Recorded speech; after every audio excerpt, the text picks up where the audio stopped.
여러분은 이승과 저승의 경계에 피어난다는 기괴하고도 신비로운 꽃들의 존재를 믿으십니까? 죽은 자의 살을 돋게 하고 부서진 뼈를 맞추며 끊어진 숨통을 다시 뛰게 만든다는 그 기적의 꽃들 말입니다.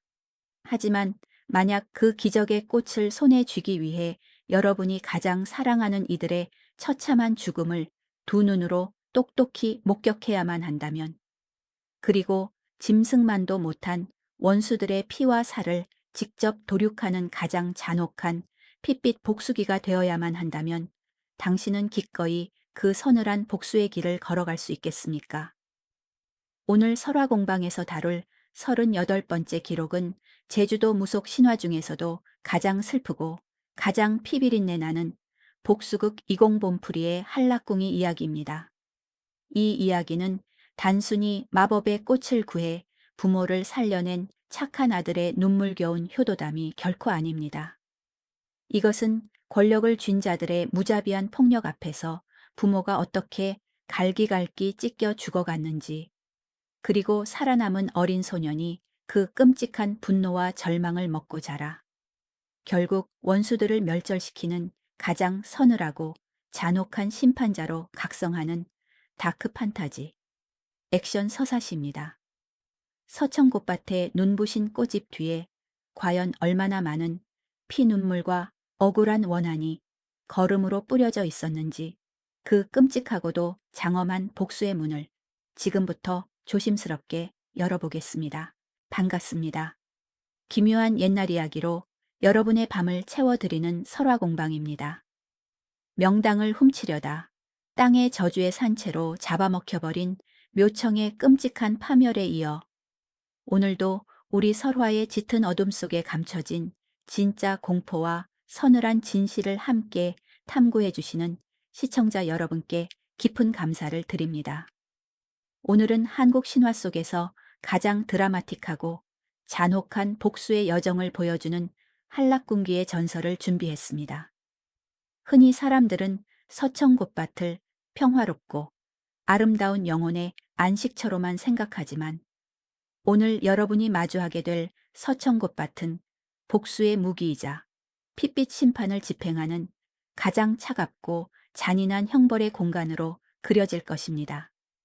절대적인 권력 앞에 무기력하게 짓밟힌 약자가 어떻게 초자연적인 힘을 얻어 가해자들을 찢어 발기는지, 그 파괴적인 카타르시스와 뒤따르는 뼈시린 허무함은 오늘날 억울함과 부조리로 가득 찬 세상을 살아가는 현대인들의 가슴을 날카롭게 찌를 것입니다.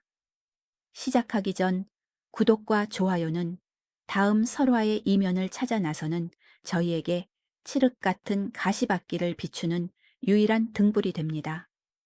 자, 이제 피비린내가 진동하는 사라도령의 처참한 죽음과 멸망의 꽃이 피어나는 저 차가운 저승의 경계로 함께 숨죽여 떠나보시죠. 옛날, 아주 먼 옛날 세상의 질서가 잡히기 전 하늘의 부름을 받고 저승과 이승의 경계에 있는 신비로운 서천곶밭의 꽃감관, 즉 꽃을 관리하는 신적인 직분을 맡기 위해 길을 떠나던 사라도령과 원강아미 부부가 있었습니다. 사라도령은 하늘이 내린 맑고 강직한 기운을 품고 있었고, 그의 아내 원강아미는 뱃속에 곧 태어날 새 생명을 품은 채 만삭의 무거운 몸으로 남편의 험난한 여정에 기꺼이 동행하고 있었습니다. 부부는 낯설고 척박한 길을 걷고 또 걸으며 서로의 천에 의지한 채 언젠가 도달할 서천곶밭에서의 평화로운 삶을 꿈꾸고 있었습니다. 그러나 운명의 수레바퀴는 가장 연약하고 희망에 찬 순간에 가장 잔인하고 파괴적인 덫을 놓는 법입니다. 그들이 천신망호 끝에 다다른 곳은 이승의 법조차 미치지 않는 무법천지, 극악무도한 폭군 장자라는 자가 거느리는 끔찍한 장원 앞이었습니다. 장자는 그 이름만으로도 주변 백성들을 사시나무 떨듯 떨게 만드는 피도 눈물도 없는 잔혹한 살인귀이자 착취자였습니다. 만삭의 몸으로 수천 리 길을 걸어온 원강아미는 결국 장자의 집 앞에서 극심한 진통과 함께 쓰러지고 말았습니다. 당장 아이가 나올 듯한 위급한 상황에 사라도령은 피를 토하는 심정으로 그 악마 같은 장자의 대문을 두드려 하룻밤 묵어가게 해달라 처절하게 애원했습니다.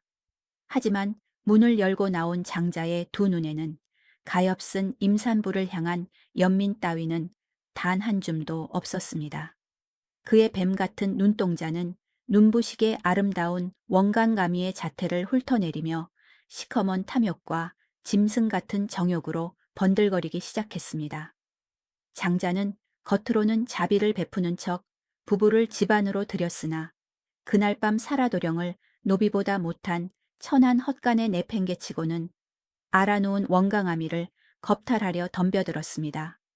남편의 눈을 피해 가장 야비하고 끔찍한 폭력을 휘두른 것입니다. 원강아미는 뱃속의 아이를 지키기 위해 필사적으로 발버둥치며 장자의 얼굴을 핥히고 침을 뱉으며 저항했습니다. 분노에 찬 장자는 여인의 가녀린 몸을 짓밟고 피투성이로 만들었으나 원강아미는 끝끝내 절개를 꺾지 않았습니다. 다음 날 아침 이 끔찍한 수모를 알게 된 사라도령은 피눈물을 흘리며 당장이라도 장자의 목을 쳐버리고 싶었으나 뱃속의 아이와 만신창이가 된 아내를 살리기 위해서는 당장 하늘의 명을 받들어 서천곶밭으로 떠나 그곳에 신령한 힘을 얻어오는 수밖에 없다는 지독한 현실의 벽에 부딪히게 됩니다. 도령은 아내의 상처, 난 손을 부여잡고 짐승처럼 통곡했습니다. 부인네, 어찌 당신을 이 지옥 구덩이에 두고 떠난단 말이오. 내가 반드시 서천곶밭에 당도하여 꽃감관의 힘을 얻어 돌아올 테니 제발 제발 살아서 나를 기다려 주시오. 원강아미는 피 묻은 얼굴로 억지로 미소를 지으며 남편의 등을 떠밀었습니다. 서방님, 저는 무슨 일이 있어도 이 아이를 낳아 지킬 테니 어서 가십시오. 아이가 태어나면 이름을 한라꿍이라 짓고 훗날 아버지를 찾아 서천곶밭으로 오라 일러두겠습니다. 사라도령은 찢어지는 가슴을 안고 서천곶밭을 향해 피눈물을 뿌리며 떠났습니다. 그리고 남편이 떠나자마자 장자의 집은 원강아미에게 완벽하고도 끔찍한 생족으로 돌변했습니다. 장자는 자신을 거부한 원강아미를 가장 천한 노비로 전락시켜 소, 돼지조차 견디지 못할 혹독한 노동을 강요했습니다. 살을 내는 한겨울에도 얼음장 같은 물에 손을 담가 빨래를 하게 했고 뜨거운 뙤약볕 아래서 굶주린 채 밭을 매게 했습니다. 그렇게 매일 뼈가 깎이고 살이 터지는 고문 같은 학대 속에서 원강아미는 악착같이 목숨을 부여잡고 마침내 사내 아이를 출산했습니다. 그 아이가 바로 장차 이 지옥을 피바다로 만들 복수의 화신 한라꿍이었습니다. 한라꿍이는 태어나는 순간부터 세상의 온기라고는 단 한 번도 느껴보지 못한 채 어머니와 함께 짐승만도 못한 노비의 굴레 속에서 자라났습니다. 장자와 그의 악독한 자식들은 어린 한라꿍이에게 썩은 밥을 던져주고 심심할 때마다 채찍으로 등짝을 내리치며 조롱했습니다. 야, 이 애비 없는 천한 놈아. 내 어미는 내 발밑을 기어다니는 개돼지에 불과하다. 한라꿍이의 어린 등에는 채찍 자국이 마를 날이 없었고 그의 가슴 속에는 자신과 어머니를 무참히 짓밟는 장자 일가를 향한 시퍼런 살기와 지독한 증오가 켜켜이 쌓여가며 서서히 벼려지고 있었습니다. 어머니 원강아미는 아들의 등에 난 피멍을 닦아주며 매일 밤 소리 죽여 울면서 속삭였습니다. 궁이야, 내 아버지는 저 서천곶밭의 위대한 신이시다. 네가 장성하면 반드시 아버지를 찾아가 우리의 이 끔찍한 억울함을 갚아다오. 그 속삭임은 한라꿍기의 영혼에 복수라는 이름의 절대적인 사명으로 깊숙이 박혀 들어갔습니다. 한라꿍이가 마침내 15살 건장한 소년으로 자라났을 때 그는 더 이상 장자의 채찍에 벌벌 떠는 나약한 노비가 아니었습니다. 그의 눈빛은 굶주린 늑대처럼 날카로웠고 굳은 살이 박인 두 손은 쇠몽둥이라도 부러뜨릴 듯 단단했습니다. 한락궁이는 어머니에게 이제 아버지를 찾아 떠나겠다고 결연히 말했습니다. 하지만 이들의 탈출 계획을 눈치챈 장자는 악마 같은 미소를 지으며 가혹한 처형을 지시했습니다. 감히 내 집을 도망치려 해. 저 천한 것들을 당장 잡아들여라. 도망치던 모자는 결국 장자의 사냥개들에게 붙잡히고 말았습니다. 장자는 한락궁이가 보는 앞에서 어머니 원강아미의 머리채를 잡아끌고 마당으로 끌어냈습니다. 그리고 조선팔도 그 어떤 형벌보다도 잔혹하고 끔찍한 고문이 시작되었습니다. 장자는 붉게 달아오른 쇳물로 어머니의 두 눈을 찢어버렸고 칼로 그녀의 팔다리를 사정없이 난도질했습니다. 원강아미의 찢어지는 비명소리가 캄캄한 하늘을 찔렀으나 장자는 광기 어린 웃음을 터뜨릴 뿐이었습니다. 한락궁이는 밧줄에 묶인 채 자신의 어머니가 피투성이가 되어 짐승처럼 도륙당하는 그 끔찍한 생지옥을 두 눈 부릅뜨고 지켜보아야만 했습니다. 피눈물을 쏟아내며 울부짖는 한락궁기의 영혼은 그 순간 완전히 산산조각나며 붕괴해버렸고 그 텅 빈 자리에 인간의 이성을 초월한 절대적인 악마적 분노와 차가운 사리가 완벽하게 채워졌습니다. 장자는 숨이 끊어져가는 원강아미의 시신을 거친 갈대밭에 짐승의 먹이로 팽개쳐버리고 한락궁이를 깁고 차가운 구덩이에 생매장하려 했습니다. 하지만 복수의 화신으로 각성한 한락궁이는 기적적인 괴력을 발휘하여 밧줄을 끊어내고 밤의 어둠을 틈타 미친 듯이 도망쳤습니다. 맨발로 가시밭길을 뛰고 낭떠러지를 기어오르며 그의 몸은 갈기갈기 찢어졌지만 고통조차 느끼지 못했습니다. 그의 머릿속에는 오직 하나 피투성이가 되어 죽어간 어머니의 마지막 비명과 장자 일가의 목을 모두 베어버리겠다는 시퍼런 살기만이 펄펄 끓고 있었습니다. 죽음의 문턱을 수백 번 넘나들며 피와 땀으로 범벅이 된 한락궁이는 마침내 이승의 경계를 넘어 신비로운 기운이 감도는 서천곶밭에 당도하게 됩니다. 그곳에서 그는 드디어 그토록 그리워하던 아버지 사라도령과 눈물겨운 재회를 합니다. 사라도령은 피투성이가 된 아들을 부둥켜 안고 오열했습니다.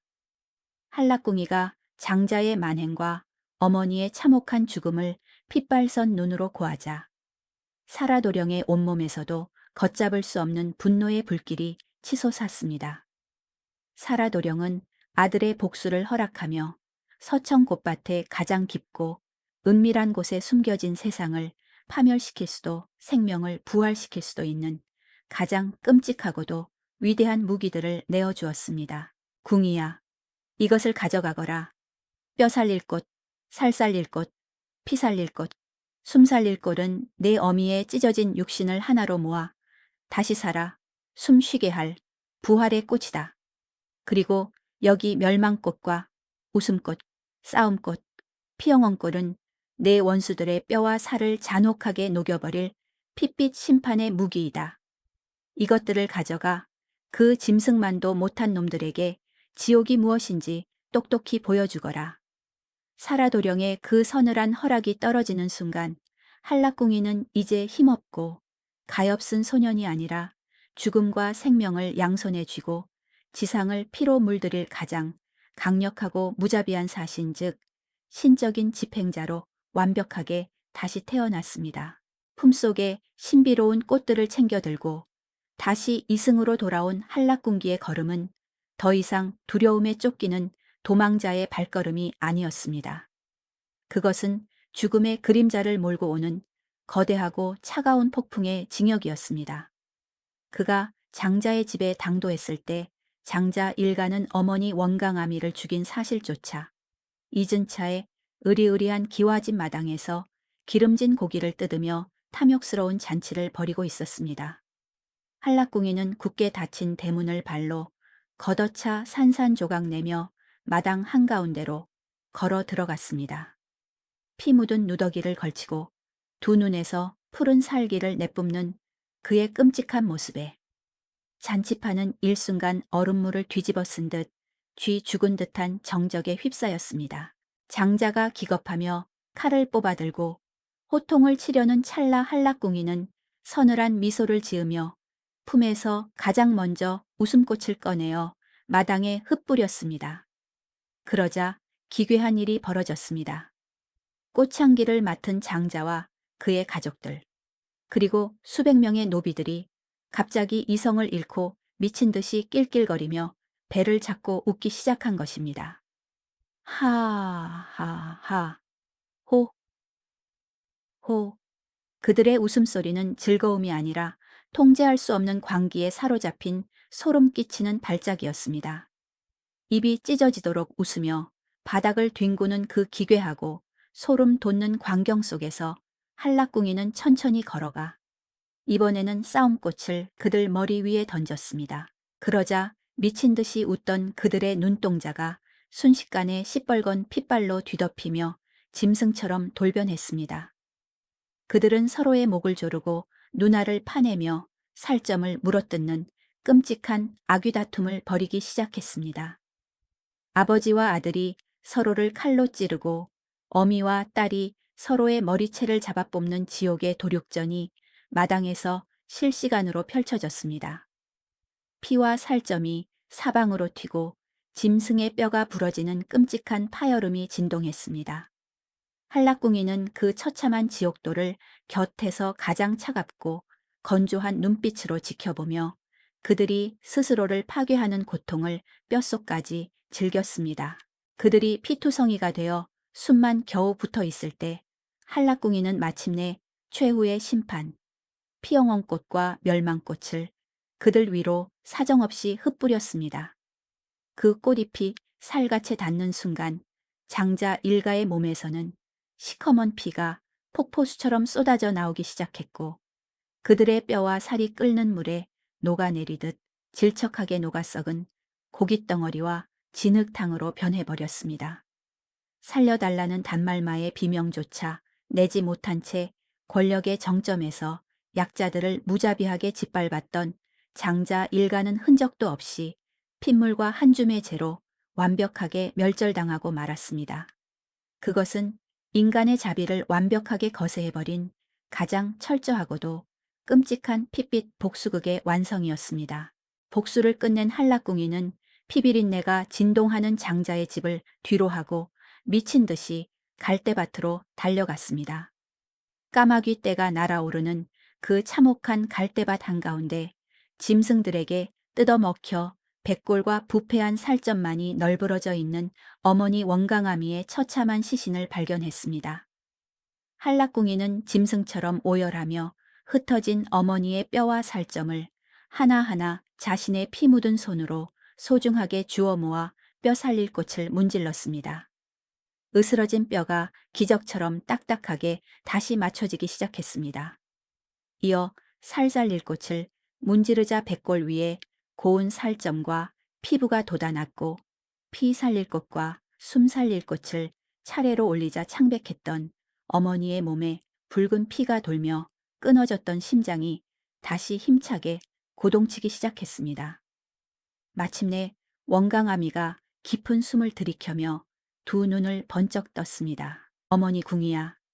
이 끔찍하고도 찬란한 기적의 부활 앞에서 모자는 서로를 부둥켜 안고 세상이 떠나가라 통곡했습니다. 그것은 지옥의 끝에서 생명을 다시 쟁취해낸 승리의 눈물이자 평생의 한을 풀어낸 서러운 절규였습니다. 한락궁이는 되살아난 어머니를 등에 업고 다시 서천곶밭으로 돌아가 아버지 사라도령과 감격적인 재회를 이루었습니다. 그리고 이 모든 끔찍한 시련을 이겨내고 생과 사를 초월한 한락궁이는 훗날 아버지의 뒤를 이어 죽은 자들의 영혼을 치유하고 생명을 다스리는 서천곶밭의 가장 위대한 꽃감관, 즉 신으로 승천하게 됩니다. 버려지고 학대받던 노비 소년이 가장 끔찍한 핏빛 지옥을 통과하여 세상을 심판하고 생명을 관장하는 위대한 신으로 다시 태어났다는 너무나도 장엄하고 서늘한 결말입니다. 여러분, 한라궁이의 이 거대하고 피비린내 나는 다크 판타지 복수극 어떠셨습니까? 단순히 착한 자가 복수하고 행복해졌다는 흔한 동화로만 들리십니까? 설화공방의 날카로운 시선으로 이 이야기를 다시 들여다보면 우리는 이 속에 숨겨진 너무나도 무겁고 서늘한 철학적 질문들과 마주하게 됩니다. 한라궁이가 원수들을 죽일 때 칼이나 창이 아니라 굳이 사람의 마음을 조종하는 꽃들을 사용한 이유는 무엇일까요? 그것은 물리적인 폭력보다 인간의 정신과 감정을 파괴하는 심리적인 붕괴가 얼마나 더 끔찍하고 잔혹한 형벌인지를 보여줍니다. 억지로 웃게 만들고 서로를 짐승처럼 죽이게 만드는 그 기괴한 환각의 꽃들은 권력자들이 약자들의 이성과 존엄성을 짓밟으며 행했던 그 악랄한 정신적 학대를 고스란히 반사하여 가해자들에게 수백 배로 되돌려준 가장 완벽한 인과응보의 상징이었습니다. 그리고 우리는 뼛속까지 묻고 고민해야 합니다. 부모의 원수를 갚기 위해 한라궁이가 걸어야 했던 그 서늘한 피의 길은 과연 온전한 축복이었을까요? 그가 손에 넣은 서천의 꽃들은 죽은 어머니를 되살린 기적의 도구였지만 동시에 그 어린 소년의 순수했던 영혼을 영원히 지옥의 불길 속에서 타오르는 차가운 살인귀로 만들어버린 끔찍한 저주이기도 했습니다. 복수를 완성하고 장자 일가의 살점이 녹아내리는 것을 지켜볼 때 그의 가슴 속에 남은 것은 과연 후련함 뿐이었을까요?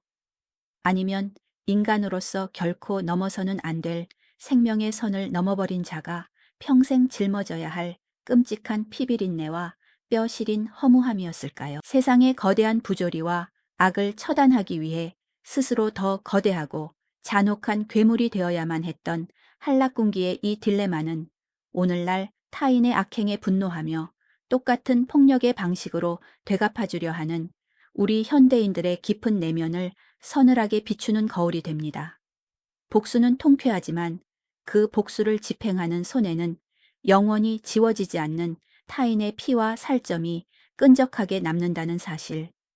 그것이 이 웅장한 신화가 우리에게 전하는 가장 무섭고도 외면할 수 없는 진실입니다. 오늘 밤 이 뼈 시린 복수와 부활의 기록을 모두 들으신 후 여러분의 내면 가장 깊은 곳을 가만히 들여다보십시오. 지금 당신의 가슴 속에는 어떤 꽃들이 자라고 있습니까? 타인의 상처를 해지고 분노와 미움을 증폭시키는 멸망꽃과 싸움꽃이 붉게 타오르고 있습니까? 아니면 상처받은 이들의 마음을 다독이고 끊어진 희망을 다시 이어주는 살살릴 꽃과 뼈 살릴 꽃을 정성스럽게 키워내고 있습니까? 우리가 세상의 부조리와 상처 속에서 어떤 꽃을 꺾어들고 타인을 향해 던질 것인지는 오직 우리 자신의 선택에 달려 있습니다. 설화공방은 다음 시간에도 우리가 무심코 지나치며 믿어왔던 낡은 예시이야기 속에 교묘하게 숨겨진 뼈 시린 진실과 기묘한 전설을 듬뿍 안고 어김없이 여러분의 캄캄한 밤을 두드리며 찾아오겠습니다. 다음 39번째 기록에서는 새로운 생명이 탄생하는 그 순간 왜 아이의 엉덩이를 매몰차게 때려 세상 밖으로 내보내야만 했었는지 갓난아이의 생명을 앗아가려는 저승의 무서운 전염병 귀신들과 맞서 싸우는 신들의 처절하고도 눈물겨운 사투, 삼신할매의 따뜻하고도 서늘한 휴먼 드라마를 안고 여러분을 찾아뵙겠습니다. 오늘 들려드린 한라궁기의 핏빛 복수와 장엄한 부활이 여러분의 가슴에 깊은 카타르시스와 성찰의 횃불을 피웠다면 구독과 좋아요, 그리고 여러분이 생각하는 진정한 복수와 용서의 경계에 대해 소중한 의견을 댓글로 나누어 주세요. 여러분의 진솔한 이야기 하나하나가 설화공방을 더 깊은 진실의 세계로 이끌어가는 가장 큰 힘이 됩니다. 긴 시간 동안 이 춥고 끔찍했던 핏빛 복수의 밤을 끝까지 숨죽여 함께 지켜봐 주셔서 진심으로 감사합니다. 아무리 잔혹한 시련 앞에서도 결코 자신만의 생명의 꽃을 피워내는 지혜를 잃지 않기를 기원합니다. 여러분의 내일이 파멸의 꽃이 아닌 따뜻한 부활의 숨결로만 온전히 가득 채워지길 간절히 바라며 평안하고 고요한 밤 되십시오. 안녕히 주무십시오. 지금까지 설화공방이었습니다.